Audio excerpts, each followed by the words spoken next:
Transamérica é a maior rede de rádio FM do Brasil. A Transamérica Light Curitiba, além de uma programação musical selecionada, apresenta diariamente programas e boletins informativos sobre cultura, lazer, esporte, política, economia. Tudo para você ficar bem informado, sem deixar de ouvir o melhor da música nacional e internacional. Transamérica Light, a sua rádio onde você estiver.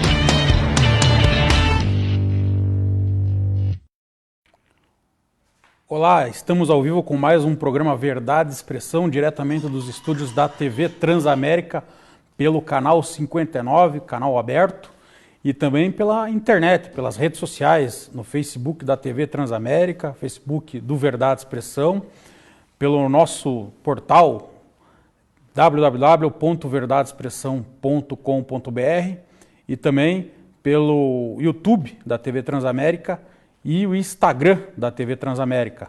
TV Transamérica, que é uma emissora multiplataforma. Hoje, o nosso tema central é uma análise da greve dos servidores públicos no estado do Paraná, que perdurou aí por mais de 2 semanas, 17 dias de greve. Vamos fazer aqui um balanço dessa greve, o que ela produziu, o que ela repercutiu, o que vai acontecer daqui para frente. E, para tanto, eu recebo aqui o professor e servidor público Hermes Leão, ele é presidente da APP Sindicato. Professor Hermes, uma honra recebê-lo aqui no programa Verdade e Expressão. Boa noite. Boa noite a você, Rafael. Boa noite a todos os que estão nos acompanhando, a todos os internautas. É uma alegria poder participar aqui desse debate.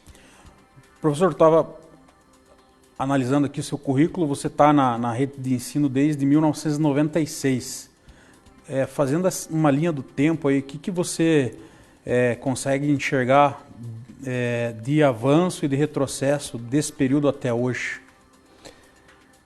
Eu gostaria de retroceder um pouquinho antes ainda, né? Porque eu fui militar do Exército durante 7 anos, fiquei de 84 a 91 no 30º Batalhão de Apucarana. Nesse tempo eu fiz a Faculdade de Educação Física. E quando eu saí do quartel, no início de 91, eu fui para o Mato Grosso. E cheguei no Mato Grosso quando estava encerrando uma greve do início do ano letivo. Eles iniciaram com greve o ano letivo 91. Aí eu comecei a trabalhar, muito jovem ainda. E quando chegou no mês de julho do mesmo ano, o governador do estado do Mato Grosso não cumpriu o debate da greve e a gente entrou na greve.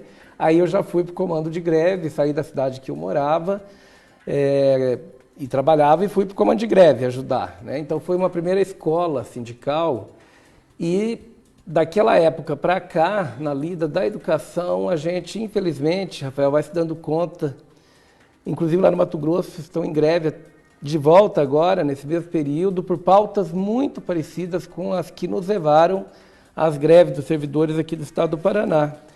Então, a gente vai se dando conta de que aqui no Brasil, seja lá no Mato Grosso, aqui no Paraná, nas redes municipais, a gente tem uma educação pública de qualidade, uma segurança pública de qualidade, uma saúde pública de qualidade, ainda é um desafio que cabe daí, por primeiro, por assim dizer, a nós mesmos servidores a fazer essa luta, né? Porque vai precarizando a nossa condição e, infelizmente, aquele serviço público de boa qualidade que a gente precisa prestar para a ampla maioria da população, que não pode ter um plano de saúde particular, que não tem uma segurança particular, ou que não tem condição, de fato, de imaginar que o filho possa estar no colégio, que ela possa considerar de melhor qualidade, uma escola particular, é a escola pública, o posto de saúde público, o hospital público, uma segurança pública que a gente precisa fazer muita luta, porque, infelizmente,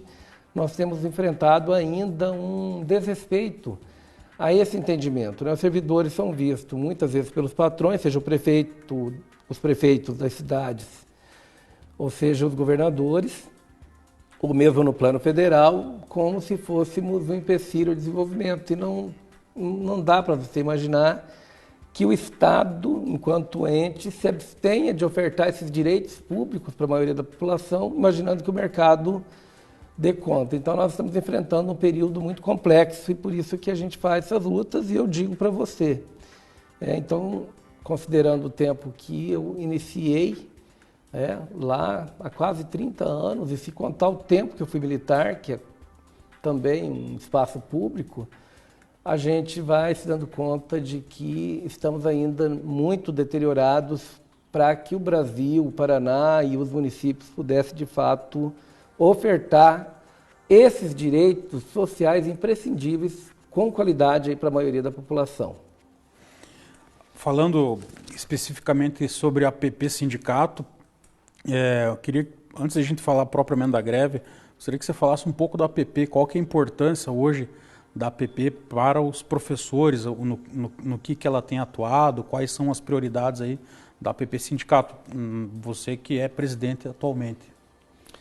A APP Sindicato, ela é o Sindicato dos Trabalhadores em Educação Pública do Paraná. Então, ela representa professores e funcionários das escolas, né? Todos os funcionários que trabalham, desde a limpeza, da alimentação escolar, da merendeira, né? O pessoal brinca as tias da merenda, que os alunos gostam muito, né? Normalmente, tem uma relação muito de afeto, né? E é educacional por excelência. E os demais servidores administrativos são representados pela APP Sindicato na rede estadual. Também representamos mais de 200 redes municipais, e os professores, e em algumas delas também os funcionários das escolas já estão representados pela APP Sindicato. E a APP é uma entidade que completou no último mês de abril 72 anos de fundação. Então, desde a sua origem, ela tem por tarefa central organizar a luta dos que trabalham na educação pública do Paraná. Lá nos anos 40 surgiu só como professores, né? E aí os funcionários tinham seu próprio sindicato. Dos anos 90 para cá, unificou professores e funcionários de escola. E ao longo dessas mais de 7 décadas, a gente pode dizer assim que da tarefa central, que é os direitos dos professores e funcionários, você garantir que sejam atendidos os direitos que já estão previstos e lutar para que a gente melhore as condições de trabalho, as condições salariais, também se reforçou desde um bom período uma luta muito grande por um currículo escolar, que seja um currículo capaz de educar as crianças, os jovens, para uma sociedade melhor, para uma sociedade com valores coletivos, né, em detrimento dessa cultura individualizada, da acumulação de riqueza, essa ganância que tem. A gente entende que a escola pode ser, sim, o espaço que trabalhe com conhecimento acumulado, que é a ciência, de todos os campos do conhecimento, mas que também esses conhecimentos estejam a serviço da formação de uma geração que seja solidária, que seja humana, porque nós temos aí uma sociedade muito violenta e isso preocupa, sim, a direção da APP Sindicato, a nossa direção atual, mas é uma luta histórica de períodos anteriores. E no Paraná, quantos são, em termos de professores, funcionários da educação no total hoje? Que estão associados na APP Sindicato 75 mil pessoas, entre inclusive os aposentados que continuam representados por nós. Se estender o atendimento, que a gente acaba fazendo uma luta pelos que são associados, mas também os direitos se estende para aqueles que não são sindicalizados da PP, em torno de 110 mil pessoas diretamente envolvidas. Em relação propriamente agora ao início do governo, o Ratinho Júnior, na campanha eleitoral e também quando era deputado, ele sempre teve posicionamentos a favor de se cumprir a database.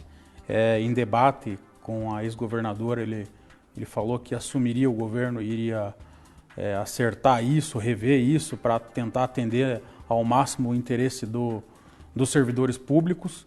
E ao assumir o governo, agora ele alega que não existem recursos disponíveis. Uma coisa que sempre fica muito complicada, a gente que trabalha aqui na imprensa, que sempre vê todos os lados falando, sempre essa questão do recurso.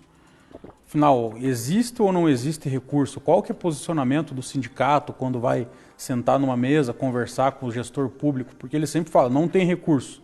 E o sindicato, por outro lado, né, os sindicatos, né, sempre argumentam, não, mas foi feito aquela questão da Previdência em 2015, né, que gerou toda aquela batalha campal que a gente lembra.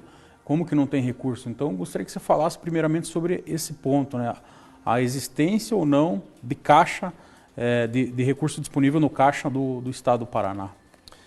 Olha, Rafael, e os que estão nos acompanhando, essa luta por melhorias salariais, ela é presente constantemente, né?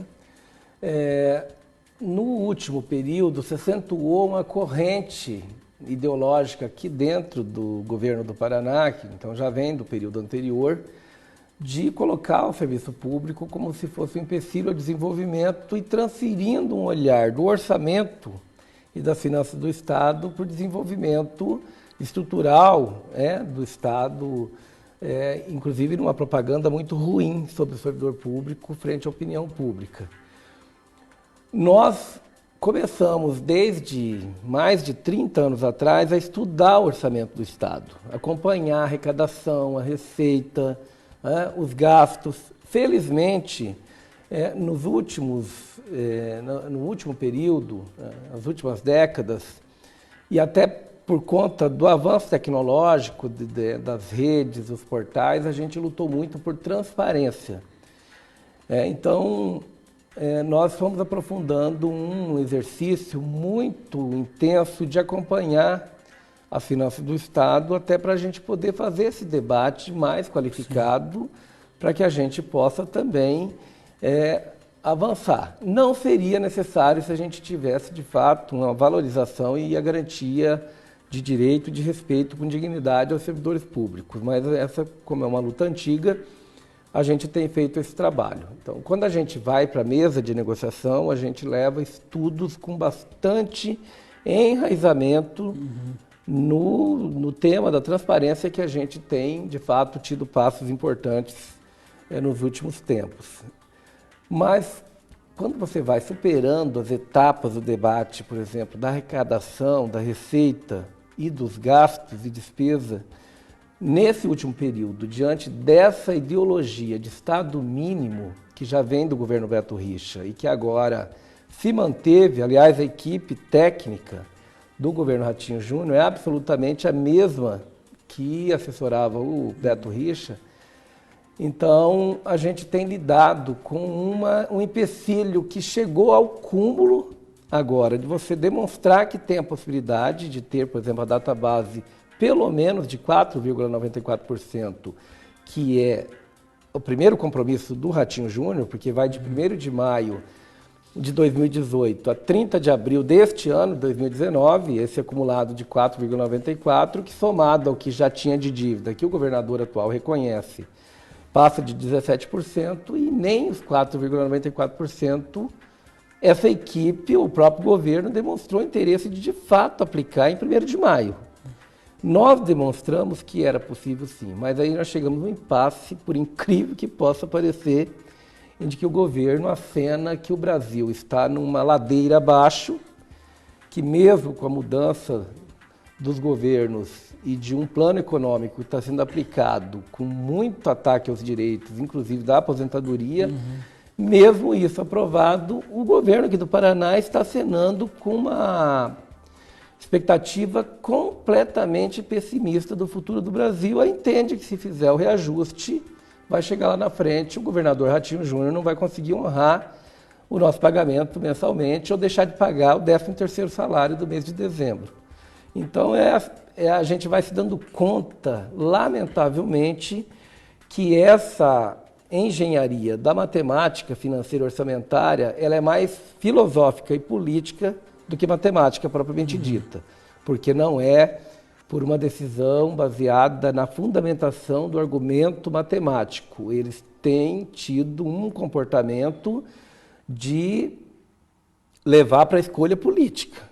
Então, foi esse um impasse central das greves que ocorreram e das mobilizações de todas das várias categorias dos servidores públicos.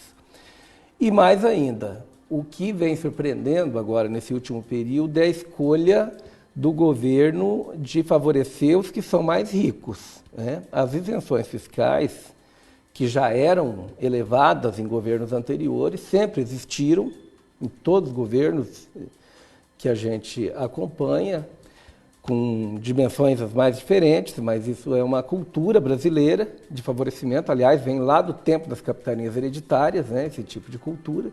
Ela não é nova, mas nesse período agora da troca de governo, acentuou uma escolha que a gente vai percebendo de um governo voltado para favorecer um percentual pequeno de pessoas que são os grandes empresários e os grandes fazendeiros na isenção fiscal. É impressionante. Então, o nosso reajuste, que chegaria a R$1 bilhão apenas do último período, para um ano inteiro de salários, se perde nessa luta toda no sentido de que 11 bilhões de imediato já são concedidos para a acumulação de riqueza dos poucos. E para o mandato do Ratinho é impressionante se de fato for aplicado como vem sendo colocado. Daí sim, eles escolhem toda a condição orçamentária para favorecer, né, a riqueza que já existe, que não tem tido perda nenhuma, em detrimento do serviço público, que daí penaliza os servidores, que precarizados ficam com poucas condições de ofertar um serviço público de mais qualidade. Então, é um debate intenso, a gente tem muita segurança em afirmar, e também temos dito, Rafael, que nós não queremos um Estado que fique financeiramente quebrado e comece a atrasar os salários e entrar numa crise, né? Porque sempre é utilizado esse exemplo negativo, que vem do Rio de Janeiro, né, que tem uma arrecadação baseada em outros tributos completamente diferentes do Paraná, ou mesmo as crises de Minas e Rio Grande do Sul. Sim. Aí não se olha que são 27 estados, alguns com muito mais dificuldade que o Paraná, que tem tido uma postura diferente. Então, essa aposta na catástrofe é uma matança do futuro de todos nós, que a gente já vinha vivendo no governo Beto Richa. Tivemos muita dificuldade com a CIDA, que mandou 1% e se perdeu por conta da disputa eleitoral, que o Ratinho apoiava, inclusive os servidores, né, para ter aquele reajuste de 2,76 em julho, agosto do ano passado. Também não foi feito, e agora, por incrível que pareça, o governador saía com debate de que seria zero todo e qualquer reajuste, dando a entender que os 4 anos dele seria de aniquilação mesmo dos salários. Então, essa foi uma pauta central aí das greves dos servidores.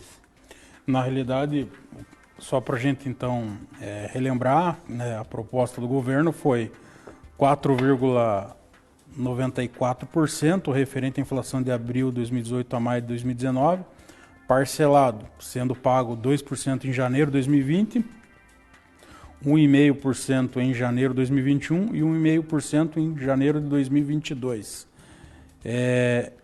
A diferença para a primeira proposta é que era 0,5% em outubro de 2019, 1,5% em março de 2020, e continuou a possibilidade de pagar o restante em 2021 e 2022 ao crescimento da receita corrente líquida.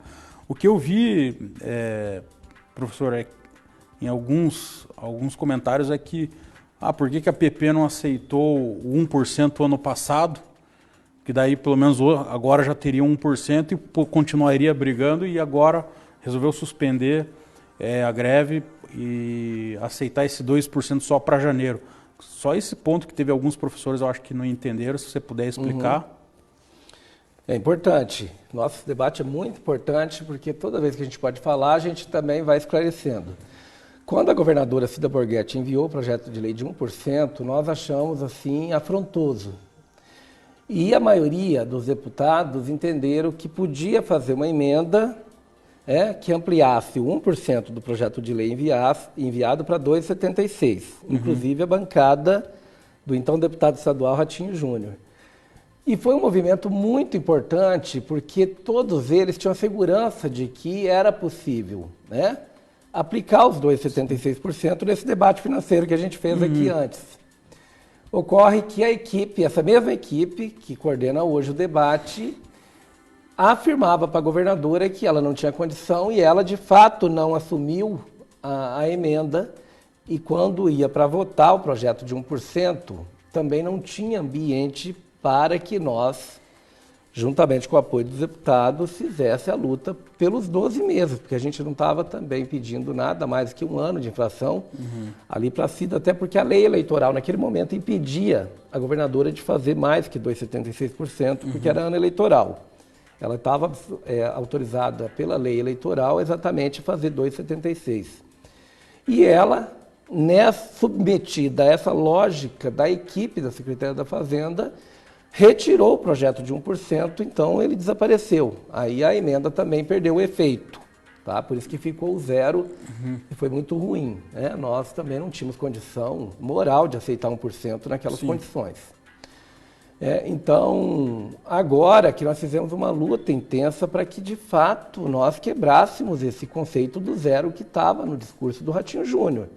Então, a greve foi importante, mas o que mudou da primeira proposta que o governador, ao invés de debater com os servidores, entregou numa coletiva de imprensa no dia 3 de julho, foi exatamente que eles juntaram 0,5% de outubro e 1,5% de março, daquela primeira proposta que você leu, para janeiro. Sim.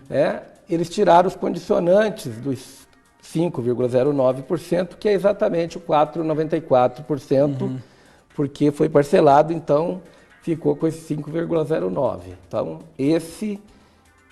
essa proposta que foi apresentada vai ser debatida no começo de agosto pelos deputados. Nós entendemos, nós não aceitamos e não encerramos a greve, por exemplo, da PP no último sábado por conta disso.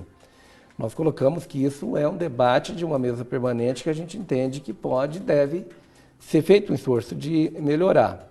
Além disso, em se tirando o condicionante das datas base dos anos seguintes, então no mês de março ficou entendido que nós vamos retomar o debate para a data base que virá em 1º de maio, que a gente espera que seja um trâmite menos traumático do que agora, mas também o debate do que está acumulado de perda, e de mais de 11% que se mantém e que o governo reconhece, inclusive no ofício que foi enviado na sexta-feira aos servidores, várias propostas de pauta sobre o reajuste ficou colocado dessa forma. Tá? É o insuficiente. A nossa proposta era pelo menos os 4,94% neste ano de 2019. E isso daí, só para deixar claro, então, vocês vão retomar essa discussão em dia 10 de agosto, quando retornar à Assembleia, então não se descarta, de repente, a greve voltar. Nós fizemos uma formulação, porque tem outras pautas que estão em curso. Então é bem importante essa chance de dialogar para a gente entender. Nós tivemos uma Assembleia Estadual importante em frente ao Palácio Iguaçu, no sábado de manhã, e essa Assembleia suspendeu a greve e convocou uma Assembleia para o dia 10 de agosto. Hoje nós já tivemos uma reunião na CED que tratou do tema da reposição dos dias de greve, mas reconhecemos que tem pontos do ofício do governador que são importantes, que nós acolhemos e que a gente entende que vários deles precisam de encaminhamento imediato, então nós temos que trabalhar imediatamente. Mas também tem pontos que estão assim nesse debate permanente. Um deles é o reajuste, que a gente entende que tem condição de continuar fazendo esse debate. Um outro é um debate muito presente na greve, que é a forma de contratação. Nós temos hoje quase 30 mil professores e funcionários que trabalham numa forma muito precarizada, que é chamado de PSS, que é o Processo Seletivo Simplificado. E dos 20 mil professores que estão trabalhando agora, muitos dos quais já estão há anos na rede, sendo colocado que o próximo edital vem com uma prova por disciplinas, teria uma redação e, além disso, uma banca de aula prática, que essa banca avaliaria a condição dos inscritos no concurso no teste PSS para serem contratados. Nós entendemos que essa forma que está sendo apresentada, ela serve para um concurso público e ainda teria que modificar um pouco. E o último concurso que a gente fez, que foi a PUC que aplicou, teve mais ou menos esse mesmo roteiro. Nós tivemos mais de 90 mil inscritos e foi um trauma, foi muito difícil.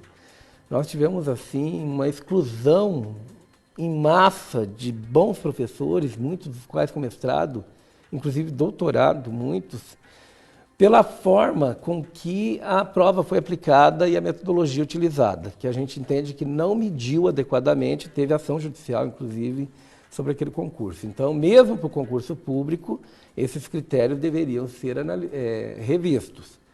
Agora, muito pior seria aplicar um complexo desse para uma forma tão precária, para um salário tão rebaixado e para um contrato que é aberto, mas que, se você tem um professor efetivo, uma redução de aulas por qualquer motivo, é o primeiro que já perde o trabalho.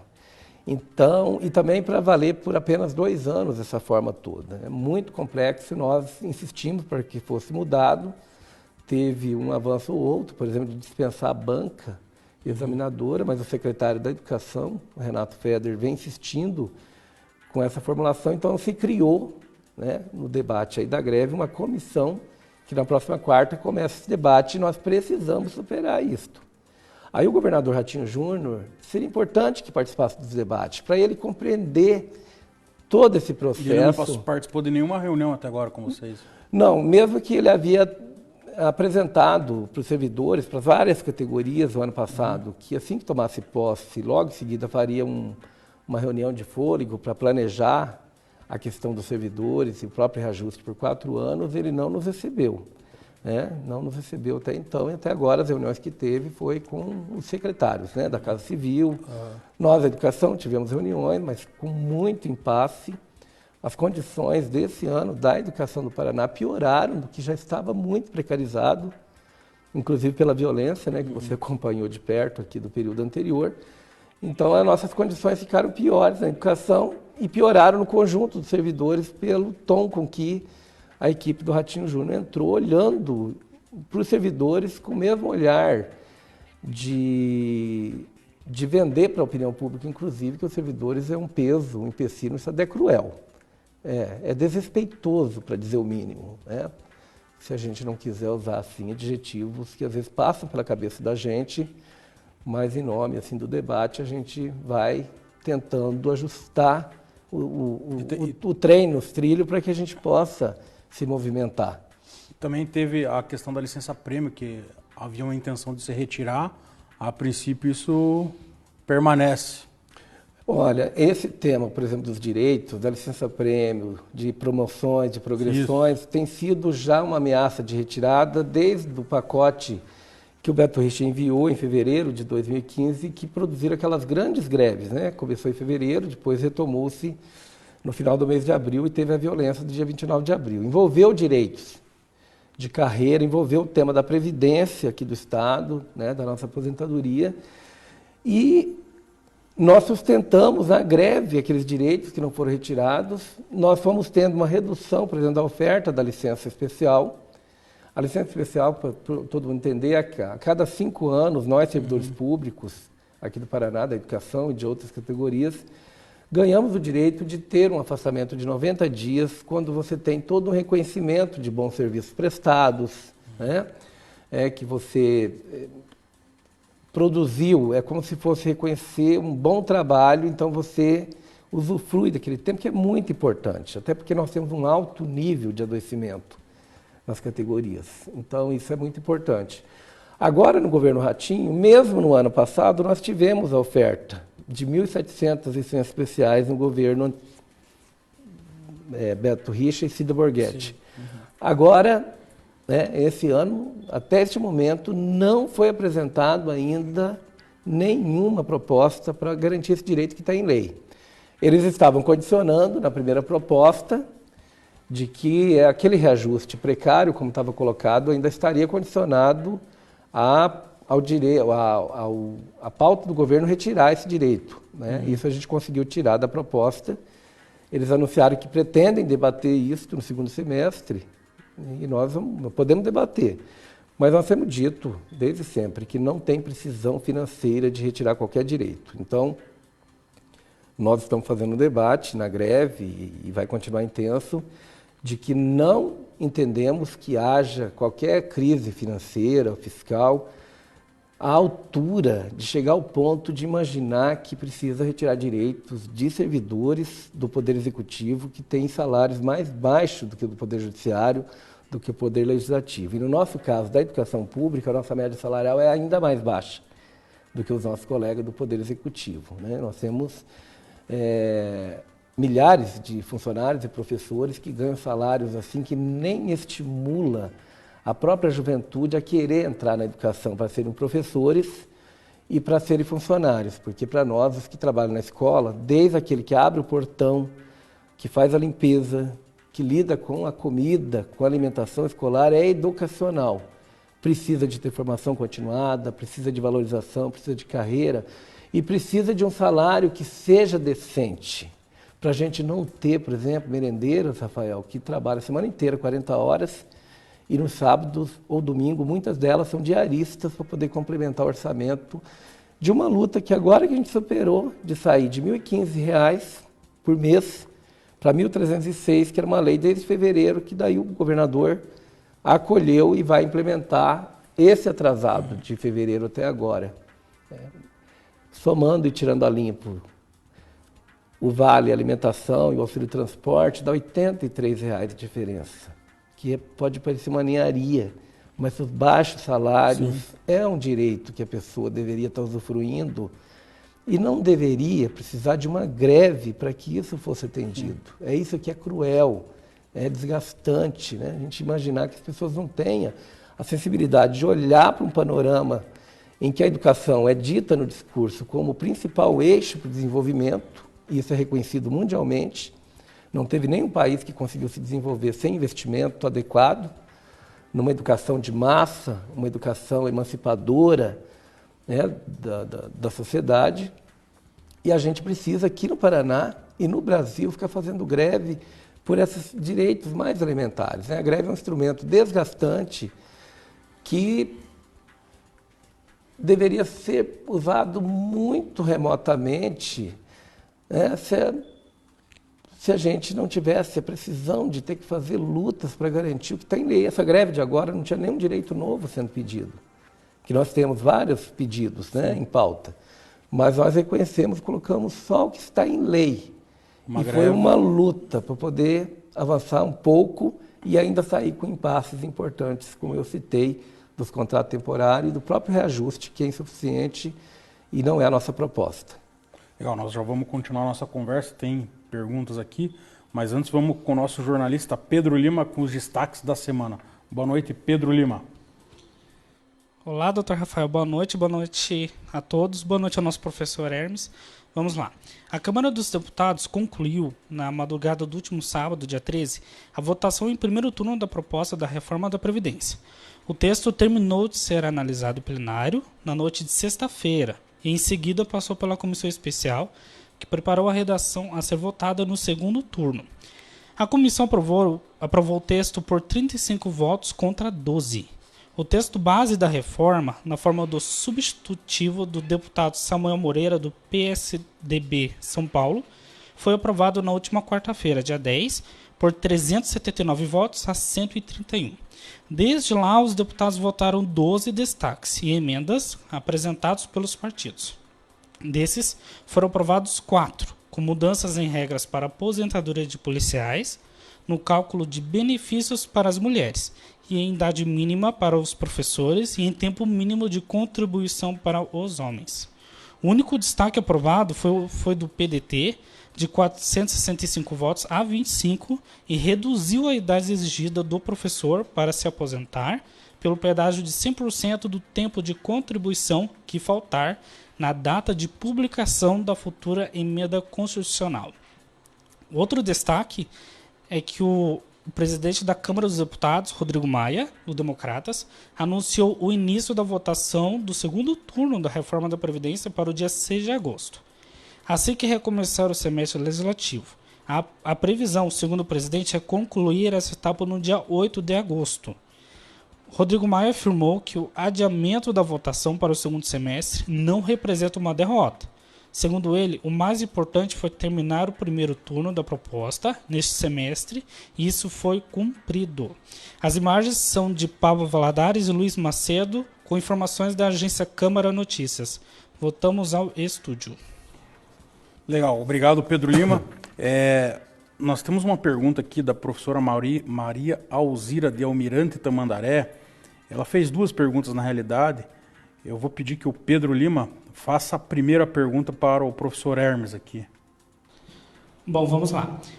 Qual a importância que você acredita que a ocupação da Assembleia Legislativa do Paraná teve para o movimento desta greve? Professor. Olha, nós tivemos ali na Assembleia Legislativa agora uma etapa em que foi o centro da mediação do debate na greve, né? Formou-se uma bancada de deputados, uma parte ligada aos servidores públicos e outros que são aliados e defensores do serviço público, uma bancada importante, coordenada pelo deputado Tercílio Turini, que é servidor público da UEL, e também o líder do governo, o deputado Hussein Bakri, que vem atuando, né, num esforço de puxar um pouco a pauta e fazer o debate que estava truncado lá no Poder Executivo. A ocupação deste período, ela teve esse caráter de registrar, naquele momento, a denúncia dos impasses que estavam ocorrendo, que diferente das ocupações de 2015, que foi para impedir a votação do projeto de lei da retirada de direitos, agora mesmo o projeto do reajuste salarial estava suspenso. Então, nós fizemos uma ocupação que a gente chamou de uma ocupação de resistência ativa, no sentido de denunciar, né, o descaso do governo e do Poder Executivo. Então foi um capítulo importante, que foi, né, uma virada de um dia para uma noite, e no dia seguinte, então, nós nos retiramos da Assembleia Legislativa do Paraná, mas também fizemos um segundo capítulo para continuar fazendo uma denúncia forte, que foi transferir o acampamento que estava mais no centro da praça Nossa Senhora da Salete, levando as barracas direto para a porta do Palácio.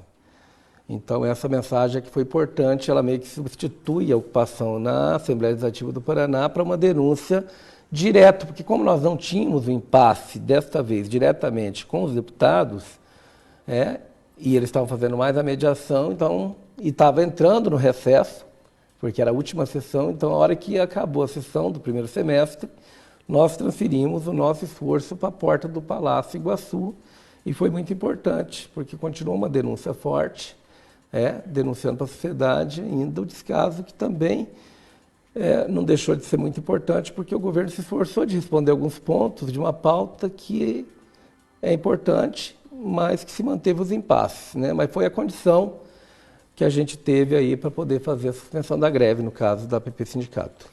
É importante destacar que é uma lei complementar que vai ser debatida na Assembleia, 4 de 2019, essa LCO aí, como que ficou? Ela vai ser discutida novamente na Assembleia? Como que, você explicar aí para os professores, porque há muita confusão, por que Assembleia, por que governo, o que tem na Assembleia, o que tem no governo, se puder explicar. Na falta de diálogo do governador e da equipe com os servidores, eles enviaram ainda no mês de abril, sem que se comunicasse para ninguém, o projeto de lei complementar 04 de 2019, que exatamente retomava todo o processo de destruição das nossas carreiras que já estava previsto lá em 2015. No debate agora da greve, o governo topou de retirar esse projeto de lei. Então, no ofício já veio essa pauta atendida. Sim. Tem mais uma pergunta em relação à questão da reposição da professora Maria Alzira. Eu vou pedir para você, Pedro Lima, repassar essa pergunta. Beleza. Ela pede para o professor explicar com relação a turmas de alunos reduzidos, como fica a reposição de aula a partir de agora que a greve está suspensa? Nós fizemos um debate hoje, na Secretaria da Educação, sobre a reposição dos dias de greve, né? Então, para colocar o conjunto, daí eu comento esse ponto específico, né? O que ficou entendido lá, que nós ressaltamos a importância da autonomia das escolas, porque cada escola teve uma realidade, teve escola que fechou toda, teve escola que teve uma paralisação parcial, teve escola que teve uma paralisação parcial, mas não teve estudante, né? Então, cada escola precisa olhar a sua própria realidade. Teve escola que os funcionários pararam e aí não tinha condição de funcionar a escola. A CED apresentou, então, uma possibilidade que as escolas antecipem, se desejarem, para o dia 22, o início da reposição, que seria a próxima segunda-feira, com os estudantes e apresentando uma perspectiva, desde que seja uma escolha coletiva. Ressaltamos que nesse processo de recesso, que vai para os professores até o dia 25 de julho, seja garantido aqueles professores que estão fora do estado, porque já estavam com a programação, não sejam prejudicados se porventura a sua escola resolver antecipar por maioria. Então ficou ressalvado que os professores que tiverem condição de adiantar a sua reposição, adianta, e esses que vierem depois, aí faz a reposição durante o segundo semestre. Também ressaltamos bastante que não haja prejuízo para os estudantes, que também as famílias têm uma organização. É claro que muitos poderão estar indo para a escola, mas tem famílias que deixam os filhos viajar ou estão fora. Que o direito desses estudantes também não sejam prejudicados, e isso foi o debate que fizemos hoje, né? Nas escolas em que não houve aula, porque teve ausência de aluno, mesmo que os professores foram para a escola, precisarão repor o dia de trabalho. Porque o dia letivo só é contado quando há interação de professores e estudantes, né? Porque aí acontece o processo letivo educacional. Então, onde os professores foram e não tinha estudante, também tem que fazer a reposição. Certo. Tem uma pergunta aqui da Vânia Tomé. Ela pergunta por que os professores que já são efetivos do Estado têm que ficar caçando aulas em várias escolas para fechar sua carga horária? Primeira parte da pergunta. Olha, essa pergunta da Vânia, eu quero também agradecer as perguntas da Maria Alzira, que é companheira nossa, que é uma pessoa que participa das lutas, estava conosco, inclusive, nos atos públicos e na manifestação, deixando um abraço para ela e também para a Vânia, que faz essa pergunta muito importante. Nós temos uma luta muito grande de que os professores possam poder fazer a dedicação exclusiva numa única escola, né? Para poder ter mais condições de trabalho, conhecer melhor a comunidade, né? No máximo que os professores pudessem trabalhar em duas escolas, porque poderia ser em turno diferente, até porque a gente tem escolas, às vezes, que são bem pequenas, né, em comunidades menores, com poucas turmas, né, com dificuldade de fechar a carga horária, mas que a gente pudesse, de fato, ter uma perspectiva, inclusive para os contratados temporários, poder concentrar o seu trabalho com a sua jornada de trabalho, que seja de 20 horas aula ou de 40 horas aula, que são os padrões, a gente chama de um padrão, que são 20 horas aula por semana. E aí, nesse conjunto de medida, a dificuldade que a gente tem, por exemplo, é quando o governo Beto Richa e esse governo Ratinho manteve, por exemplo, uma redução da nossa hora atividade. Porque nós viemos uma luta muito grande para reduzir o número de estudantes para cada professor. Nós temos uma média de estudantes por professor que é impossível você imaginar que o professor possa dar conta de atender os alunos com dificuldade de aprendizagem numa sala com 35, 38, 40 alunos. E mais ainda com várias turmas. Então, por exemplo, nós fizemos uma luta de 180 anos no Brasil por salário. Tem uma primeira carta de um serviço público de educação que é do tempo do Império. E essa carreira com nível base para salário, um piso de salário, só foi conquistada na lei de 2008. Então demorou mais de 180 anos. E nessa lei, além do nível salarial, porque nós tínhamos muitos municípios que pagavam, Rafael, abaixo do salário mínimo para os professores pelo Brasil afora. Até muito recentemente. Então, essa lei veio para ter pelo menos um piso, né? Que não é um teto, mas um piso para os professores desde a rede municipal, da educação infantil, até a rede básica, porque nas universidades já tinha uma condição um pouco melhor, né? Nas universidades públicas, até porque as universidades públicas no Brasil surgiram para atender a elite, né? Tanto que elas são melhores do que as particulares até hoje. Olha que interessante. Então já tinha mais valorização, hoje lutam, porque está sendo precarizado, mas os professores universitários tinham um ganho maior. Diferente, por exemplo, dos países desenvolvidos, onde o professor que alfabetiza é o que é mais valorizado. Aqui no Brasil sempre foi invertido, né? A etapa mais importante da vida de cada um de nós, que é a alfabetização, a qualidade de você ter ali no primeiro momento uma base que dê uma sustentação para você ser o bom advogado do futuro, o bom cientista, o bom pedreiro, a boa cozinheira, né? O bom alfaiate, é lá na criança pequena. E esse foi o espaço sempre negado pelo Estado, porque as universidades públicas surgiram para os filhos dos mais ricos, né? Então, que estudavam no colégio particular, e eles aqui iam para o vestibular e conseguiam entrar na universidade pública, que tem até hoje os melhores professores, os melhores pesquisas, e são aí prestigiadas mundialmente, apesar da precarização desse momento. No nosso caso, a gente conseguiu o piso só recentemente, que é muito baixo, ele é abaixo da média dos outros servidores públicos, e conseguimos que os professores pudessem ter um terço da jornada fora da sala de aula, para pesquisa, para correção de prova, para preparar aulas, atender um projeto ou outro ali na escola.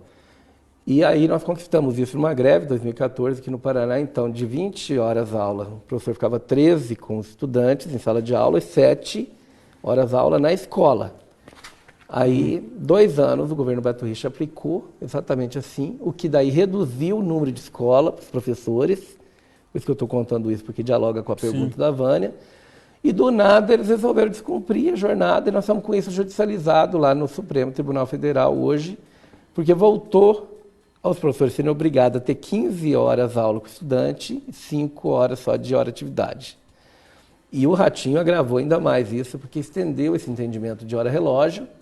Eles transformaram a nossa jornada, que é de hora-aula, que é de 50 minutos, para hora-relógio, de 60 minutos. E aí colocou a nossa equipe de pedagogos e de professores readaptados nessa lógica de desfigurar a jornada para a hora-relógio.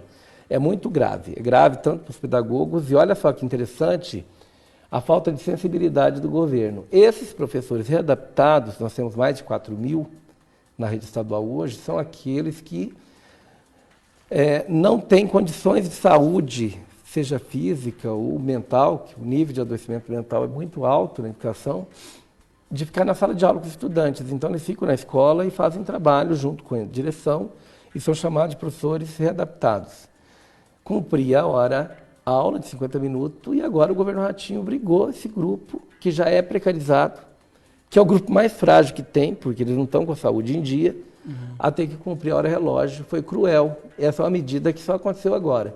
Mesmo no governo Beto Richa, chegaram a ameaçar de aplicar essa medida de hora-relógio, aplicaram para os professores, porque os professores hoje têm 4 horas aula que se entende que estão cumprindo em local de livre escolha, mas é uma fajutice do debate, é uma distorção jurídica, inclusive, perversa, para fazer uma linha. Os procuradores do Estado, é incrível, eu brinco, não sei que escola de direito esses meninos estudaram para mentir assim descaradamente em cima das leis, né? E tem juízes e magistrados que acolhem, né? É um negócio vergonhoso o nosso Poder Judiciário.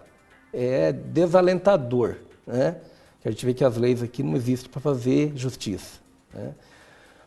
E aí nós estamos então agora, o que a Vânia pergunta, sim, porque daí quando reduziu a hora de atividade, tinha professores que trabalhavam em 2 escolas, passaram a trabalhar em 3, em 4, 5. Nós tivemos e apresentamos no Tribunal de Justiça para fazer esse debate, professores com 20 horas aula, trabalhando em 7 colégios diferentes aqui em Curitiba, com o trânsito que tem, professores que chegavam atrasados por causa do trânsito, sem almoçar, sem jantar, imaginando que possa ter qualidade uma pessoa trabalhando em 7 colégios. Pior ainda, professor com 20 horas na região de Ivaiporã, trabalhando em 3 municípios diferentes para preencher a carga horária. E um professor de ensino religioso trabalhando em 14 escolas diferentes, com uma aula em cada uma. Então é um negócio, sim, um descalabro que a gente vem lutando para tentar fazer com que mereçamos algum respeito e, de fato, a gente entende que o ideal seria ficar num colégio só, entendemos que é difícil ficar num colégio só, né? Os professores mais antigos e das cidades grandes conseguem, uma boa parte fixa num colégio só, mas tem muitos professores que estão em várias escolas, a gente entende que 2 escolas seria o razoável, digamos assim, preferencialmente em turnos diferentes, para não ter que sair no mesmo dia correndo de um lugar para o outro, no mesmo turno, correndo em lugares diferentes, porque dá mais despesa material de locomoção. Sim. E dá um desgaste físico também violento, né? A pessoa não tem capacidade técnica e compromisso pedagógico que sustente uma aprendizagem de qualidade com os professores tão precarizados desse jeito, como é no Brasil, aqui no Paraná não tem sido diferente. Vamos falar já do secretário atual, mas me parece que tem mais uma pergunta. Pedro Lima. É isso aí, Rafael. Uma pergunta que veio do nosso site. Norton Assis. Ele faz a seguinte pergunta. Professor, com referência à Previdência, o Estado obrigatoriamente terá que seguir o que for decidido em Brasília? Olha, Rafael, acho que você acompanhou, né? Está uma guerra ainda. O Senado parece que quer emendar. Nós tivemos estados e municípios, no primeiro momento, colocados no mesmo projeto apresentado pelo governo Bolsonaro, depois foi retirado, numa pressão grande que está acontecendo lá na Câmara dos Deputados. O que foi votado deixa os estados e municípios de fora, mas existe uma pressão grande da maioria dos governadores de estados do país para que no Senado isso volte a ser colocado lá dentro do mesmo projeto de lei. Nosso governador já disse que é a favor, né? Isso. O Ratinho Júnior, inclusive, no dia que a gente estava fazendo o ato público, estava em Brasília fazendo lobby para que os estados, todos eles, aí o Paraná, entrasse no projeto de lei. Eu acho que está muito aberto isto, né? Na primeira semana de agosto volta esse segundo turno na Câmara, vai ser um embate e vai ser uma luta grande que permanecerá, inclusive, no Senado. Nós somos contra esse conjunto de medidas que estão colocadas lá naquele projeto, porque ele é tão nocivo quanto a reforma do Michel Temer que a gente conseguiu impedir que fosse aprovada. E ela detona com o futuro, né, do envelhecimento da maioria dos trabalhadores brasileiros de todas as categorias e também nós do serviço público. Então, esse é um debate que está aberto. Se vier a luta para o Estado do Paraná, nós vamos ter que fazer uma luta direta aqui, né, na Assembleia Legislativa do Paraná. Se o Senado retomar esse tema lá em Brasília, a luta continua no nível nacional. Não posso deixar de entrar nesse tema. A gente viu algumas faixas lá fora, FEDER, uma insatisfação com o atual secretário, que não tem uma história dentro, né, do servidor público, né? Ele vem da esfera privada, é um outro perfil. O Ratinho tem uma ideia diferente, né? Tá bem claro isso, sobre a coisa pública, né? Ele está, como o professor já falou, a questão do Estado mínimo é isso que ele pretende implantar e o Renato Feder vai mais ou menos nessa linha. Qual que é a posição da APP Sindicato em relação ao Renato Feder? A gente vê muita insatisfação aí na forma de proceder, o tratamento em relação a ele. Olha, a dificuldade com o secretário Renato Feder começou já desde o mês de janeiro, né? Primeiro que ele não veio, inclusive, só, ele traz uma equipe, né, de fora do Estado, que são os postos centrais hoje dentro da Secretaria de Estado da Educação, que é muito ruim. Nós já tivemos as experiências que a gente tem com secretários que vieram tanto para a Fazenda, para a Educação, sem conhecer a trajetória educacional do Paraná, colocou mais dificuldades do que acertos no governo. De fato, ele é um homem com experiência empresarial e traz para dentro da CED um olhar da gestão empresarial. Claro que a gente também entende que é possível e também trabalhar por metas, a gente tem esse debate. No Plano Estadual de Educação, são metas a serem cumpridas até 2024, das quais nós participamos e mesmo que não ficou do jeito que nós realmente queríamos, a gente vai acompanhando e o Estado precisa dar conta dessas metas que, se forem cumpridas, a gente chega lá em 2025, no caso aqui no Paraná, no Brasil é 2024, aqui no Paraná foi em 2015, que se aprovou um plano de 10 anos, que é uma trajetória que também são metas, que o governo pouco está olhando, inclusive, para cumprir isso. Nós estamos cobrando. E o Renato, ele chega com um programa e uma forma muito diferente. Aí começou o estranhamento e ele recupera situações que a gente estava conseguindo evitar, como essa jornada de hora-relógio para pedagogo readaptado. Nós tínhamos superado um impasse cruel, além de ilegal, que era atacar os doentes, prejudicando a distribuição de aula extraordinária, tanto para professor de carreira, mas também para os contratados temporários PSS, 2017 e 2018, foi perverso. A gente superou o ano passado, em agosto, eles recuperaram isto, vem com uma lógica de aplicar a prova para os estudantes, assim, de largada, como se não tivesse diagnóstico aqui. A gente tem diagnóstico das dificuldades de aprendizagem, não precisa ficar fazendo prova, inclusive mal organizadas, como foi a segunda etapa da Prova Paraná, foi muito ruim. Fez concurso, fez prova para escolher chefe de NRE e estava colocando prova prévia para a escolha de diretor de escola, então é uma gestão meritocrática. Ele fez uma fala muito ruim no seminário com empresários, outro dia lá em São Paulo, por exemplo, aí é a lógica da ideologia que traz. Nós temos esses 20 mil professores temporários aqui. Normalmente se inscreve aí cerca de 90 mil pessoas, 80 mil, 90 mil, pode passar de 100 mil pessoas por causa do desemprego alto. E ele desconsidera, por exemplo, estava vindo desconsiderando o tempo de serviço e a titularidade, que são os estudos, especialização desses professores, que são os critérios que seleciona, para aplicar a prova escrita de banca e de redação, numa lógica muito assim. Se eu tenho 100 mil, eu vou pegar só 17 mil por esse critério. E você descarta todas as outras variáveis, que é a contribuição que a pessoa já fez de tempo de serviço. Muitas vezes, inclusive adoecendo, porque o nosso trabalho adoece muito, e são professores que superam dificuldades e são bem avaliados. Tem exceções com dificuldades, mas já tem como trabalhar isto. E quer aplicar esse tipo de lógica que deu esse estranhamento conosco. Então, se preocupou muito com essa lógica de avaliação por avaliação de massa, preparando o material para que a gente acha que vai treinar os estudantes para um teste que não mede exatamente a capacidade de cada um. Porque a escola ela é mais do que o teste. A avaliação, muitas vezes, da criança, do adolescente, se dá nas dimensões da inter-relação, da condição de trabalho em grupo, conjunto das condições que é a sociedade. Nós temos experiência muito concreta de estudos que demonstram que muitas vezes os primeiros colocados de cada curso não são os melhores profissionais da sociedade. Ou aqueles que são considerados medianos é o que lidam melhor com os conflitos, com as dificuldades da própria profissão, demonstrando que a prova e a nota pode ser uma medida, e vai continuar sendo, mas ela não pode ser única. Então, para o mundo empresarial, da cabeça do secretário, parece que ele tem isso como uma lógica central, e daí dá um estranhamento com a nossa tradição. E foi por isso, e também a gente não sentiu na CED o esforço de defender a nossa pauta, da licença especial, que não responderam nada, da disputa do debate do orçamento do Estado, que também a gente não sentiu.